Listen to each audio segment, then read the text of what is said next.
You think you're smart. You're not. And by the end of this video, you'll know exactly which level of intelligence you're trapped at and why most people never escape it. They told you intelligence was a number, a score, a degree on your wall. They lied to keep you compliant. The world doesn't measure what you are, it measures how well you perform in its circus. IQ tests don't capture cunning. Degrees don't certify wisdom. Grades reward obedience, not insight. The entire apparatus exists to rank you on a ladder designed not to elevate you, but to organize you. Think about what they call intelligent: the man who memorizes formulas, the woman who recites theories, the student who complies. Intelligence in their system is the ability to repeat what you've been taught without questioning who taught it or why. Your thoughts aren't yours. They're rentals from a system you didn't audit. Machiavelli understood this centuries ago. The masses believe what serves the powerful, and the powerful construct belief systems that keep the masses docile, predictable, and contained. But here's what they don't tell you. There is a real hierarchy, not based on degrees or test scores, but on levels of awareness, strategy, and control. 7 levels, each one represents a stage of cognitive evolution. Most people never leave the first. Some climb to the second and mistake performance for progress. A rare few reach the top and discover something they didn't expect. You are somewhere on this ladder right now. And if you're honest with yourself, you already know where. Let's find out. The first level is the most crowded. It's where most of humanity lives and dies without ever knowing they were asleep. The sleeper doesn't think, he reacts. His life is a series of programmed responses. The alarm rings, he wakes. The notification pings, he checks. The authority speaks, he obeys. There is no space between stimulus and response. No pause, no reflection, just automated compliance. He scrolls through feeds curated by algorithms that know him better than he knows himself. He watches the news that tells him what to fear, what to want, and what to believe. He works a job he didn't choose, in a system he didn't design, for goals he never questioned. And he calls this living. The sleeper is not stupid. That's what makes this dangerous. He has intelligence enough to function, to operate machinery, to follow instructions. But he has no awareness, no sovereignty over his own mind. His thoughts are echoes. His desires are implanted. His fears are manufactured. Most people never meet themselves. They die strangers to their own minds. Look around. The man in the cubicle has been doing the same task for 10 years without asking why. The woman was repeating political slogans she heard on television. The teenager adopted an identity sold to him by a corporation. They are not living. They are being lived through. Machiavelli wrote that those who allow themselves to be deceived sustain the deceivers. The sleeper is the foundation of every tyranny, every manipulation, every system of control. He doesn't need chains. He has internalized his cage. The tragedy? He doesn't know it. He thinks his choices are his own. He thinks his opinions are his own. He thinks his life is his own. And because he believes the illusion, he never seeks the exit. But somewhere, beneath the noise, a flicker, a moment of discomfort, a question that won't be silenced. And if that question grows loud enough, the sleeper begins to stir. He doesn't wake up fully, not yet, but he opens his eyes just enough to see that everyone around him is performing, and so he learns to perform too. The mimic sees the game, but he doesn't understand it. He notices that some people are respected, admired, and elevated, and he wants that, so he studies them. He copies their language, their posture, their references. He learns to sound intelligent without becoming intelligent. This is the level of the pseudo-intellectual, the man who quotes philosophers he hasn't read, the woman who drops technical terms she doesn't understand, the influencer who speaks in profound-sounding platitudes that mean nothing. They are actors on a stage, reciting lines written by someone else. The mimic believes intelligence is a performance. If he can look smart, sound smart, seem smart, then he is smart. And he's not entirely wrong. In a world full of sleepers, the mimic rises. He gets promote. D. He gets followers. He gets respect. Because most people can't tell the difference between substance and performance. But there is a cost. The mimic lives in constant fear. Fear that someone will ask a question he can't answer. Fear that someone will expose his ignorance. Fear that the mask will slip and everyone will see what's underneath. Nothing. Seneca warned about this. The greatest obstacle to living is expectancy, looking to tomorrow and losing today. The mimic is trapped in tomorrow, always preparing for the next performance, the next impression, the next validation. He never exists in the present, because the present demands authenticity, and authenticity would destroy his entire identity. The puppet never sees the strings. That's the design. To act smart is not to be smart. It is to fear being seen as a fool. And that fear is a prison more confining than ignorance itself. The mimic eventually hits a ceiling. He can rise in systems that reward performance, but he cannot rise in arenas that demand real skill, real insight, real power. And when he encounters someone operating at a higher level, someone who sees through the theater, he is exposed. Not publicly. That would be too obvious. But privately, in the eyes of those who matter, he is dismissed. And if he's honest with himself, even for a moment, he realizes something crucial. The game isn't about appearing intelligent. It's about using intelligence as a weapon.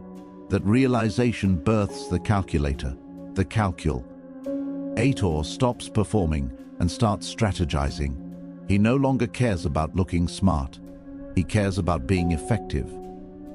This is where Machiavelli's fox is born. Cunning, adaptive, ruthlessly pragmatic. The calculator understands incentives. He knows people don't act based on morals or ideals. They act based on what benefits them. And once you understand someone's incentives, you can predict their behavior. You can manipulate it. You can use it. He studies power structures like a chess master studies the board. He identifies who holds leverage, who controls resources, and who makes decisions. He maps influence networks. He finds gaps in systems and exploits them, not loudly, not obviously, but quietly, methodically, with surgical precision. This level requires emotional detachment. The calculator cannot afford to be driven by ego, anger, or sentiment. Those are weaknesses. They cloud judgment. They make you predictable. The calculator operates from cold logic. He asks not what feels right, but what works. He becomes invaluable. He solves problems others don't see. He navigates political landscapes that others stumble through.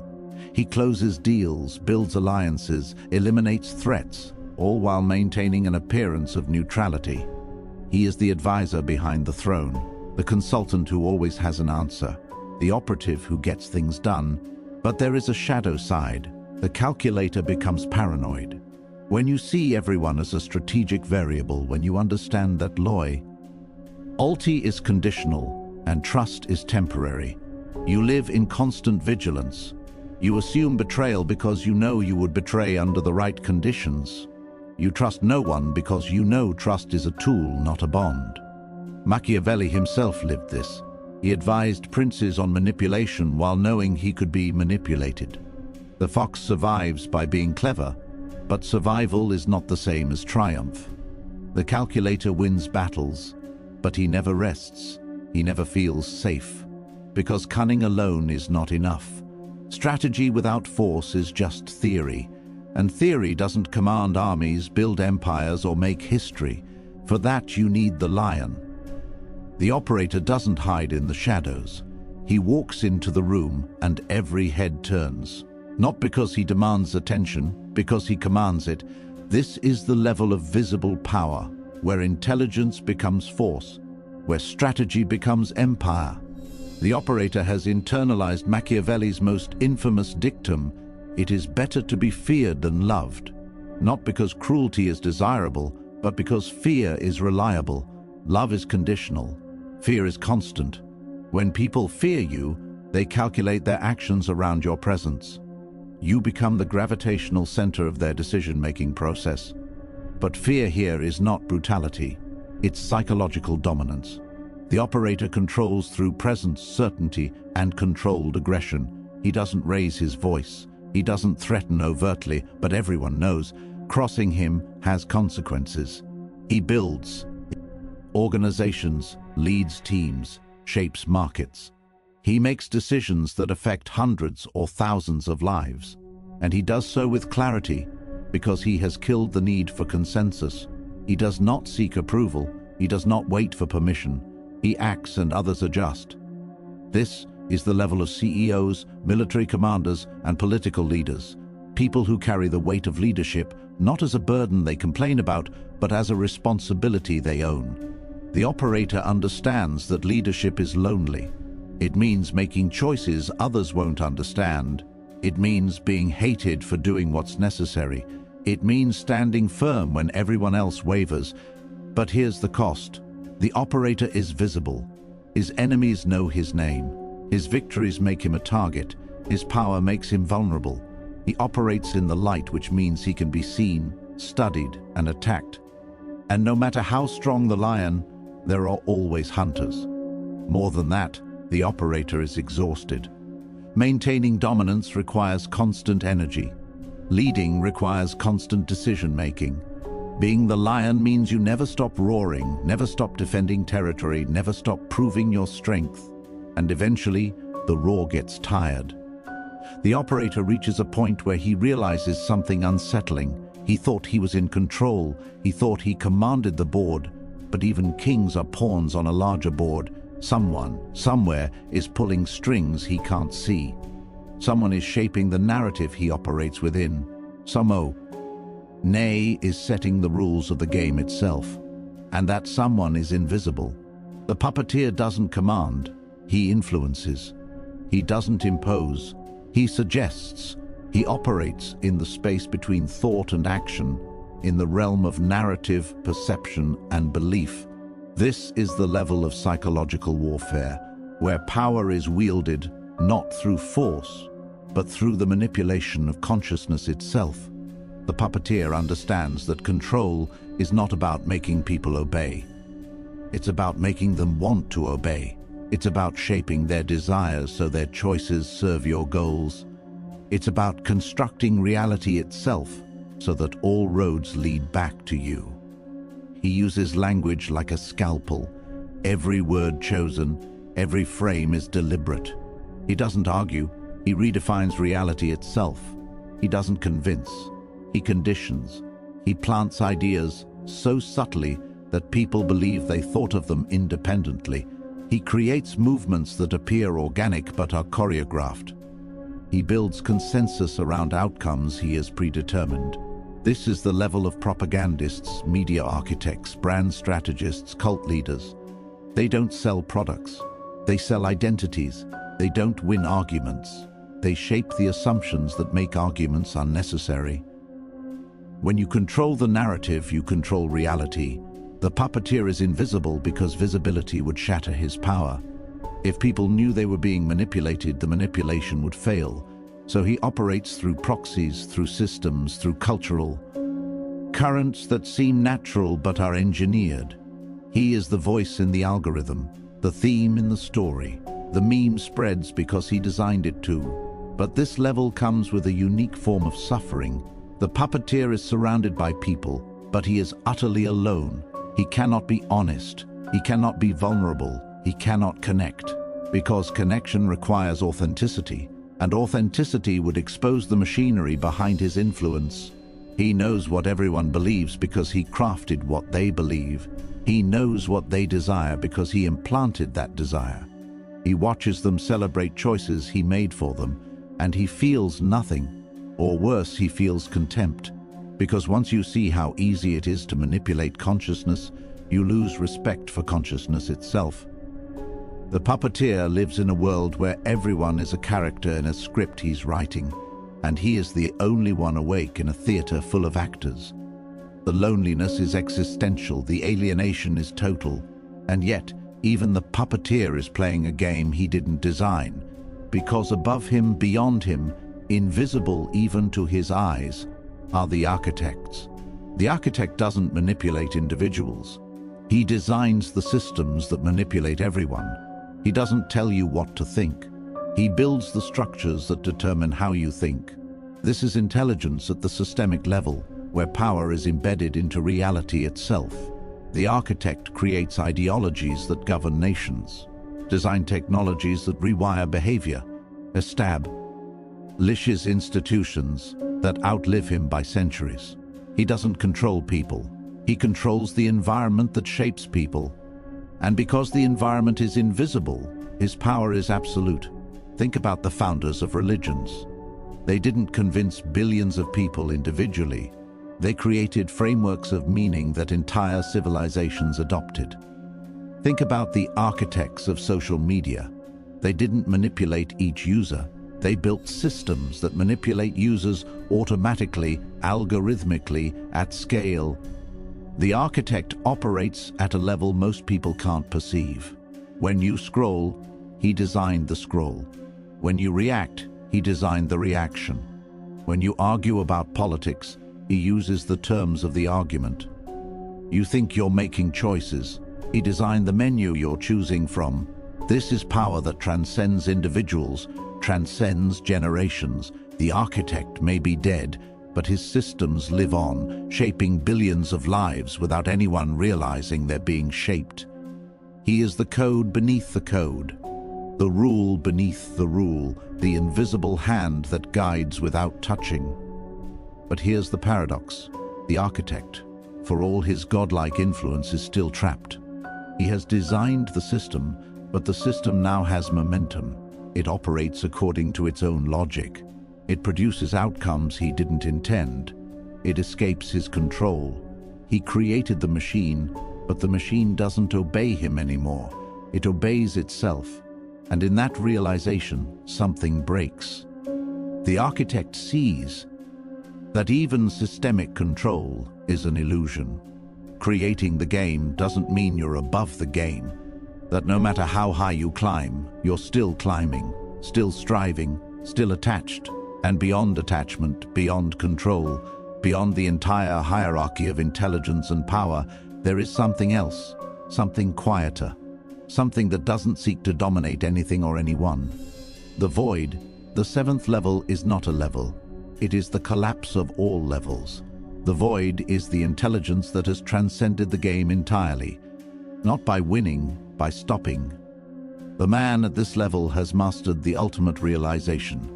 Control is slavery, manipulation is exhaustion, power is a chain disguised as a throne. Every level before this was a form of bondage, to fear, to ego, to ambition, to systems. The void is freedom from all of it. He needs nothing, therefore nothing controls him. He desires nothing, therefore nothing tempts him. He fears nothing, therefore nothing threatens him. This is the fusion of Stoic detachment and Machiavellian clarity. He sees the game, he understands the game, and he chooses not to play. This is not passivity, it is sovereignty. The void is not empty, it is full of presence, awareness, stillness. When you stop grasping, you hold everything. When you stop chasing, you arrive. Marcus Aurelius ruled an empire, yet he wrote that the only thing truly his own was his mind. Everything else could be taken. Everything else was temporary. Power, wealth, reputation. All of it was external, conditional, borrowed. But his thoughts, his responses, his inner fortress, that was his. The void is that fortress.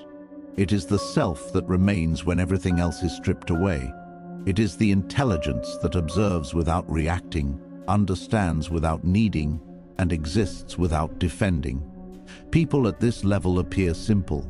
They don't display their power. They don't advertise their insight. They speak less. They do less. But when they speak, the room listens. When they act, the world shifts. Because their actions come from clarity, not compulsion. From choice, not conditioning. The void is the mirror. It reflects everything without distorting anything. It sees the sleeper's ignorance, the mimic's vanity, the calculator's paranoia, the operator's exhaustion, the puppeteer's loneliness, the architect's hubris. And it feels compassion, not pity, compassion, because it has been all of those. It has climbed every rung, and it knows that every rung is necessary. The man who needs nothing commands everything, not because he seeks command, but because the command seeks him. When you stop grasping for power, power flows to you. When you stop needing respect, respect is given freely. When you stop fearing death, you begin to live. This is the final intelligence, the intelligence that sees through intelligence itself, that recognizes thought as a tool, not an identity, that holds the self lightly, like a bird in an open palm, present but not grasped. But reaching the void is not about arrival, it's about dissolution, and that journey demands something most people will never give. So how do you climb? How do you move from wherever you are to where you need to be? Understand this first. The ladder is not built on addition, it's built on subtraction. You don't ascend by gaining, you ascend by letting go. Each level is a death, each death is a liberation. The sleeper dies the moment he asks his first real question, not what should I do, but who decided what I should do. That question is a knife. It cuts through the fog. You stop scrolling without thinking. You stop obeying without asking. You stop believing without verifying. The moment you insert a pause between stimulus and response, the sleeper is bleeding out. And once you ask that question, you can't go back to sleep. The alarm still rings, but now you hear it differently. The news still speaks, but now you question the speaker. This is the first death, the death of comfort, and it hurts. Because ignorance is bliss until you realize it's a cage. The mimic dies when he stops performing and starts creating. This death is humiliation. It's standing in front of people without borrowed words, without rehearsed gestures, without the mask you've worn so long you forgot it wasn't your face. You will sound stupid at first. You will look foolish. You will be exposed. And that exposure is the fire that burns away everything that isn't you. Stop quoting philosophers. Why? Oh, you haven't internalized. Stop using jargon to sound credible. Speak from experience, not from imitation. The mimic dies when you value truth over applause, when you'd rather be authentic and ignored than fraudulent and celebrated. This is the second death, the death of vanity, and it's terrifying. Because who are you without the performance? You're about to find out. The calculator is born in the ashes of sentimentality. This death is cold. You stop lying to yourself about people.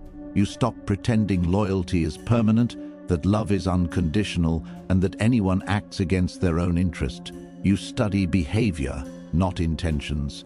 You map incentives, not ideals. You become ruthless in assessment and precise in action. This doesn't mean you become cruel, it means you become clear. You see your mother's manipulation not to hate her, but to understand her. You see your friend's betrayal not to punish him, but to protect him. The world stops being a story about good and evil and becomes a chessboard, and on that board, you start to win. This is the third death, the death of fantasy, and it isolates you. Because once you see the game, you can't unsee it, and everyone still playing pretend starts to look like children. The operator emerges when hesitation dies. This is the death of permission. You stop waiting for someone to tell you it's okay to lead. You stop seeking consensus before making decisions. You stop apologizing for taking up space. You act, you decide, you command, and you do it, knowing that leadership is loneliness. That being the lion means being the target. That every choice you make will be judged by people who've never made a choice that mattered.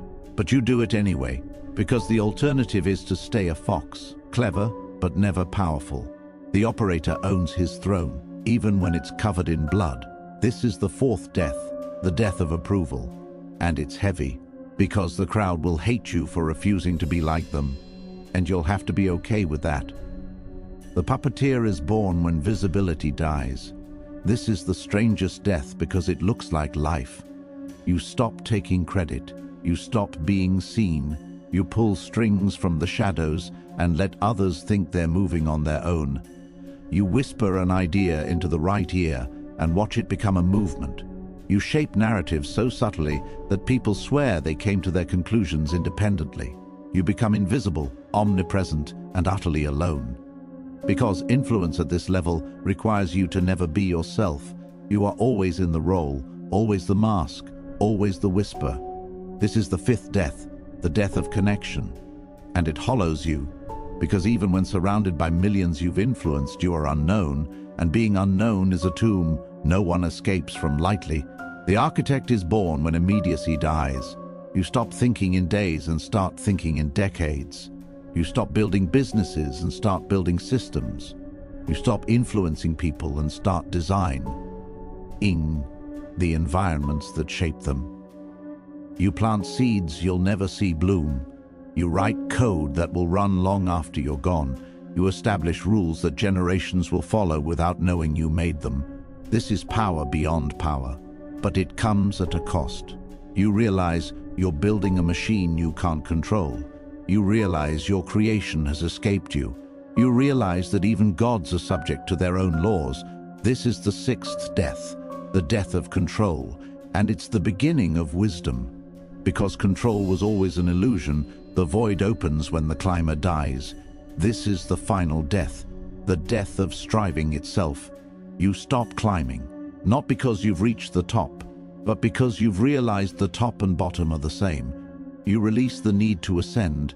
You release the need to dominate, to influence, to architect, to matter. You become nothing. And in that nothingness, you become everything. This is not passivity, this is sovereignty. You still act, but without attachment. You still lead, but without ego. You still create, but without grasping. You hold the world like water in your hand, present, but not possessed. This is the seventh death, the death of self. And it's not an ending, it's a beginning. Most people die once, at the end, and they die never having lived. You're being offered 7 deaths, 7 chances to kill what's holding you back, 7 opportunities to become what you actually are, beneath the conditioning, the performance, the fear. So, be ruthless with yourself. Locate where you are, not where you wish you were, where you actually stand when the lights go out and no one's watching. If you react without thinking, you're still asleep. Kill the comfort. If you perform intelligence, you're mimicking. Kill the vanity. If you strategize but seek approval, you're calculating but not commanding. Kill the sentimentality. If you command but feel exhausted, you're operating but not influencing. Kill the visibility. If you influence but feel empty, you're puppeteering but not architecting. Kill the immediacy. If you architect but feel attached, you're building but not free. Kill the control. If you're free but still identify with freedom, you haven't reached the void. Kill the climber. This is the path, and most of you won't make it past level 3. That's not an insult. It's a statistic. Machiavelli said fortune favors those who see the code. But seeing the code is only the beginning. You must decide what to do with what you see. Will you stay asleep? Will you perform? Will you strategize? Will you command? Will you manipulate? Will you architect? Will you dissolve into the void? Each choice has a cost. Each level offers power and demands payment. The sleeper pays with consciousness. The mimic pays with authenticity. The calculator pays with trust. The operator pays with peace. The puppeteer pays with connection. The architect pays with control. The void pays with existence itself. But here's the secret nobody tells. The payment is not a loss. It's a liberation. Every death is a rebirth. Every surrender is a victory. You don't lose yourself climbing this ladder. You find yourself, the self that was always there, buried beneath layers of conditioning, performance, fear, and grasping. The question is not whether you're intelligent. The question is what kind of intelligence you choose to cultivate. The question is how far you're willing to climb. The question is whether you dare to kill the version of yourself that's comfortable right now and become the version that can survive what's next. The air thins as you ascend. Each breath becomes more precious. Each step becomes more difficult. Most turn back. Most settle. Most convince themselves that where they are is where they were meant to be. but you're not most people, or you wouldn't still be here. So let me leave you with a mirror, a final reflection. Who are you when no one is watching? When the performance ends? When the strategy fails? When the power fades? When the system crumbles? When all your masks are stripped away and you stand naked before reality? Who is left? That is your true level, not the one you project, not the one you aspire to, the one you inhabit when everything else is gone. Pause this video right now, look in that mirror, and if you don't like what you see, if you recoil from that reflection, then you know what must be done. You must climb, not because it's easy, not because it's safe, but because the alternative is to remain where you are, staring at a reflection you can't respect, living a life you don't recognize, playing a game you never chose. So comment your level below. No lies, no performance, just truth. Because the only person you're fooling is yourself, and if you want to climb, watch this again. You'll see yourself differently the second time. You'll hear what you weren't ready to hear the first time. You'll understand what you couldn't understand before. Fortune favors those who see the code, but only those who act on what they see will ever taste freedom. The ladder is before you. 7 rungs, 7 deaths, 7 rebirths. Now go, climb.